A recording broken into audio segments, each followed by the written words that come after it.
Yana darvozasida ishni beshta qo'ldan bisidi badasın. Ha? Ablatjon. Ablatjon. Ha, meyakal adaş meyakal. Meyakal. Oldu adaş, nima bo'ldi? Sana bak izlab ketdim adaş, nima ish qilsa, yanoqni juda qolgimga yanoqni izlab. Hayda ko'rib topdimmi deyman, tez kelyapti-da, hamda yanoqni qanday yo'q bo'ldi.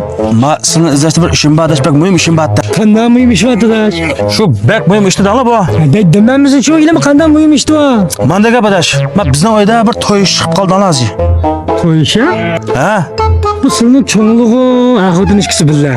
Ha? Senin ballığı çoğunluğu. Kimden toyandı va? Adaş, men gap qilsa, eng gapkensizlar. Mening to'yam, mening. Senin? Ha? Senin xotin badsa. Ha, 8 yaş qilmagan buni. Sana qilmanglar adaş. Bu menda laqam to'yam. Laqan to'yan? Ha? Ay bu, sen laqam aldın bitti. Adaş, sizlar olsangiz ona qilmaychi ona. Hey, bundoq be. Yani anglab qo'yamsan sonra. Ey adaş, birisi deydi, Abdish taz deydi. Birisi ol deysizlar, Abdish qo'shqa deysizlar. Ey, yo'lda bir chijoqadan biz menga po'g'acha, ayni Abdish tazning indisi ekan deyotgan. Ey, bizning qo'ymaya po'g'acha, ayni Abdish qo'shqaniki isqonliq kapti deb. Isqonliq bo'lgan gap qilmadi adaş. Men laqamni men bir o'zgartirib o'tay adaş. Oldu mu? Yana qo'ymayapti deyna. Ay şu sağlık şu yap qolgan o'xshaydi azar. Mana adaş ey.